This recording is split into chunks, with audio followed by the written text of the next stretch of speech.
What's good, everybody? It's your boy Matthew Maley from MatthewMaley.com. Well, it is Monday night. Monday night game just ended, and it's time to get into one of only two more wrap-up videos for the NFL in the year of 2011. Well, we'll probably do them for the playoffs as well, but for the regular season at least.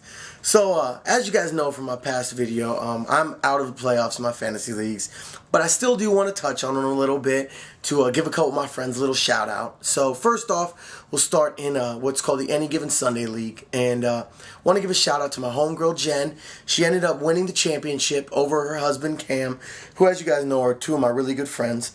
So, shout out to her. She absolutely destroyed him. I think she ended up winning by like 40 or something. Flambéed him.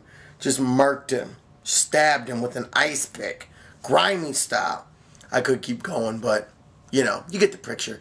And they have one of the most heated rivalries you've ever seen. If you ever watch the show The League, Kevin and his wife, Kevin and I think her name is Jenny on the show, are the exact same as Cam and Jen. Like, identical. So they go at each other hard. So I'm sure Jen is living it up right now. I'm sure she's definitely rubbing it in his face. But so want to give a shout out to her. As we all know, I was in 9th place in that league, so I was living vicariously through her. So congrats, Jen. In our other league, or in my other league, the Barrows League, which, like I said before, only has one person actually still works at Barrows. My boy Steve, who's one of my really good friends. He's the guy that works or who owns Rocket Burger and Subs, which I've given a shout out to them before. But if you haven't seen my video, giving a shout out to Rocket Burger and Subs, go check them out. They're located at 35th Avenue in Cactus. Great little mom and pop sub shop. Got great burgers, great subs, great everything. Go through, tell Steve and Dennis your boy Matthew Maley sent you, and I'm sure they'll hook you up. So definitely go check them out. Great food, seriously. But I digress. Sorry, I want to give a little shout out to my people there. But Steve made it to the championship game, and actually, after a good performance by Aaron Rodgers, can't speak tonight, was looking pretty decent. The only problem is he was going up against Drew Brees and Michael Turner. Thankfully, Turner didn't do anything, but Brees got that last touchdown, and sure enough, that's all it took. Sadly, Steve lost by 4 points, and actually not even 4 whole points. It was pretty brutal way to lose, but thus is fantasy football, so what are you going to do about it, you know? And he was able to still get a 2nd place, which is still pretty solid. So shout out to him. My other 2 leagues, I really don't even know how they ended up.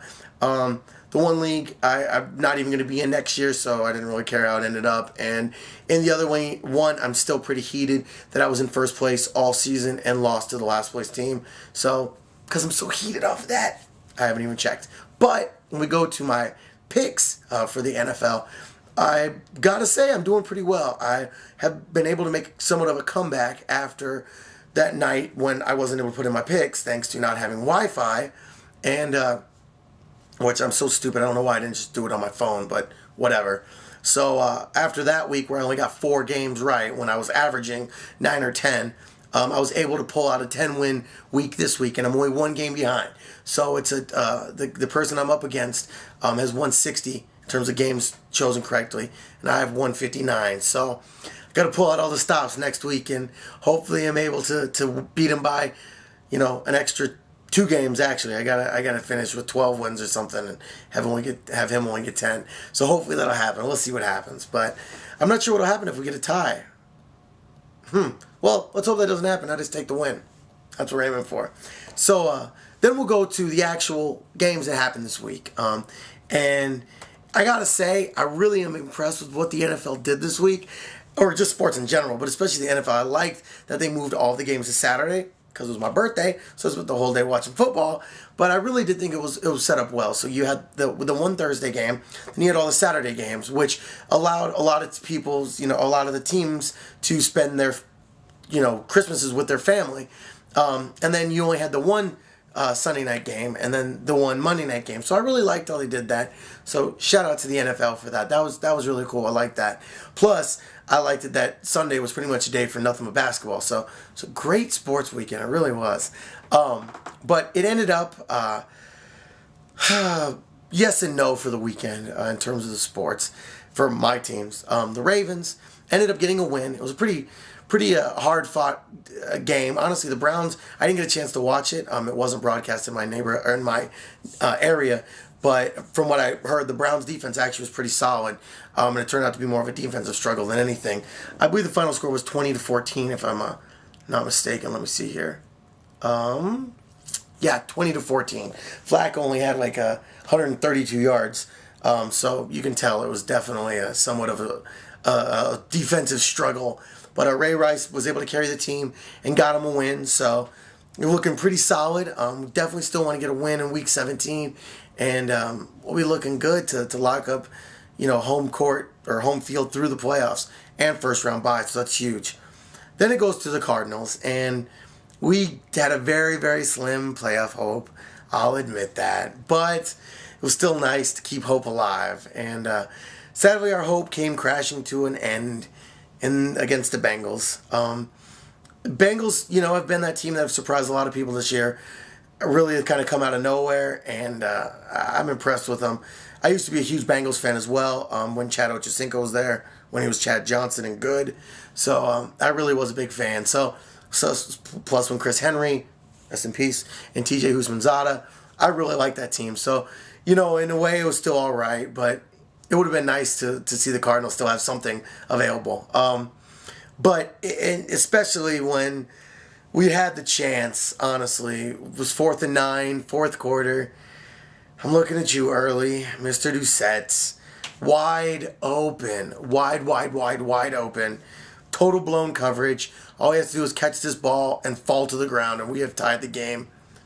But he tripped up over his feet, which he kind of got turned around. So I don't know exactly why, he started looking one way and kind of got turned around and was trying to run backwards and just tripped over his own feet. And not a defender within 10 feet or probably 10 yards of him, honestly. But, it's all good. He took, responsibility for it. And at the end of the day, that's just what happens sometimes. So it does suck because that could have gotten us to tie. And we all know how we are in overtime. So that could have been huge for us. But it's all good. Honestly, with how inconsistent we were all year, we really didn't even deserve to be mentioned for the playoffs. And it sucks because I really do think that our team was good enough. I really do think the Cardinals were good enough. Maybe not the challenge for the 49ers, because the 49ers, thanks to Mr. Harbaugh, have just been out of this world. But I really do think that we would have been good enough to take a playoff spot from a wild card standpoint, especially when you look at how wide open the wild cards are. I mean, I really think that it could have ended up where we were getting into the playoffs. And who knows? I mean, sometimes it's all it takes is just getting into the playoffs and just catching some magical run like the Packers had last year. So, who knows? But it is what it is. At the end of the day, I would have liked to have seen a little bit more from the Cardinals. But I really think if we can just get all our ducks in a row and put everything together for the whole season, we could challenge San Francisco next year. So we'll see what happens. Hopefully some positive stuff. I do want to give a shout out to Drew Brees, even though you're the reason that Steve didn't win the championship. But very impressive that you did, break Dan Marino's record. You still got a game to go. I know a lot of people are saying it's not that impressive because this is a pass-happy league that we live in compared to the old school when Dan Marino did it. It was a much more run-focused league.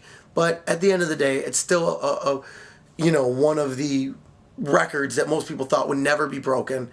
So congratulations to Drew Brees for that. Don't like the Saints, don't really like Drew Brees, but congratulations. It's impressive. And now Tom Brady might be able to do it next week as well. So we'll see. Shows how much the league really is focused on passing now. But also wanted to give a shout out to Cam Newton.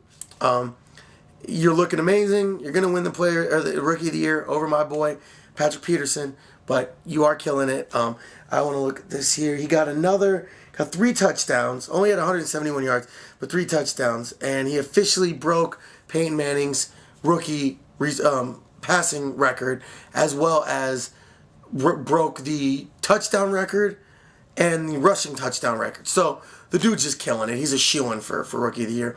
I'll admit it. I did not think you were going to be that good. I really thought that you were just a product of the Auburn system. You're proving me and a lot of people wrong. So congratulations, Cam Newton, killing it.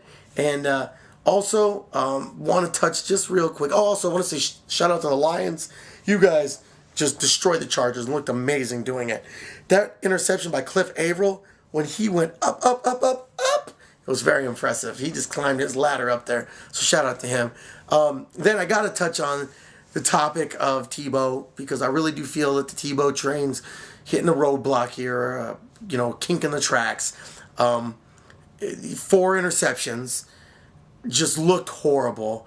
And I understand he had to play from behind, so he was throwing a lot, but it's the Bills. Like, you really should have won that game. And I still think they're going to get into the playoffs. They'll win next week, and they will get in the playoffs, but I don't think they're going to be able to do anything once they get there. The main thing why Tim Tebow was so impressive in the beginning was because he wasn't turning the ball over. Now, all of a sudden, he's turning the ball over left and right. If I'm not mistaken, he had 4 turnovers through his first, I want to say, 6 games. And then in the last 2 games alone, he's had 8. That's a problem. So, it is what it is. Had to touch on it because everybody touches on Tebow. I mean, First Take is still first in Tebow, and ESPN might as well just have an hour dedicated to him each day. But also wanted to touch on the New York rivalry. Jets versus Giants. Really needed the Jets to win for the sake of Philadelphia. I was still hoping they would get to playoffs. But they ended up losing, and after a week of very well-documented banter going back and forth between the coaches, the Giants shut them up. Honestly, the Giants shut the Jets up, and it did get a little ugly. Brandon Jacobs made some comments about shutting their fat coach up and how he's fat and dumb and all kinds of stuff. So it did get pretty personal. Supposedly Rex Ryan and Brandon Jacobs had a little conversation afterwards behind closed doors. So we'll see what happens. Brandon Jacobs also said he wanted to punch him, and he's pissed off he didn't get the chance to go over to their sideline and all kinds of stuff. So, I mean, I still like Rex Ryan. I still like his style. I like what he's doing. I think he is breathing a little bit of a breath of fresh air into the NFL, which for so long has been full of boring, by the book, color inside the lines type of coaches. So I like his confidence. I like his cockiness. And honestly, I think he's the type of coach that players want to play for. So that says something, I guarantee if you ask pretty much any player in the league right now, at least the majority, if not maybe 75 to 85% of players would say that they would like to play for him. So I still like Rex Ryan, but maybe he does need to tone it down sometimes. I don't know. What do you guys think? Do you think Rex Ryan's, out of bounds? Do you think the whole situation was out of bounds, including Brandon Jacobs saying he was going to punch him? What do you guys think? Do you think that it's just one of those things, is how he is? He adds some flair to the NFL, like I think, kind of going against a no-fun league. That's my position. Or should he shut up? Which is also kind of my position sometimes, just in certain moments. What do you guys think? So leave me a comment. Let me know. Send me a response video. Either way, let me know what you guys think. And I don't want all you Giants fans coming out saying, yeah, screw Rex Ryan. I don't want all you Jets fans saying, oh yeah, Rex Ryan's the best. Try to be impartial. Try to be unbiased. Even if you are a fan of either one of them, try. Just try, Just think about it from a standpoint of an unbiased player. Would you want to play for the guy? Let me know. So, that's a quick wrap-up. Well, not that quick, but still a wrap-up for Week 16 of the NFL. Only one more week of regular season. So I believe 8 teams are secured for the playoffs. Still have, 7 teams are? Yeah, 7 teams are. So we still got a few more to go here. But that's it. So thanks for checking out my video. Much appreciated as always. Hopefully some of my viewers out there were able to take down the championship in their fantasy leagues. And hopefully some of your teams are going to the playoffs as well. One of my 2 favorite teams is going to be there. So while the Cardinals are watching from home, at least the Ravens will be there. So it's all good. And, until next video, it's your boy signing off. As always, follow the rest of my videos. I would love it if you could check them all out. Maybe leave me some comments, some feedback, like my videos, and subscribe. That's if you're up on YouTube. If you're watching these videos on MatthewMailey.com right now, you can scroll down to any video you like, double click on it, it'll take you to YouTube where you can like, comment, and subscribe. If you're up on Facebook, would love it if you could like my page, search for Matthew Mailey Poker, and just like that page, put up all my bigger updates on there. And then as always, up on Twitter, follow your boy at Matthew Mailey. So thank you again for checking out my website. Thank you again for checking out my videos. And until the next one, I'm out. Peace, y'all.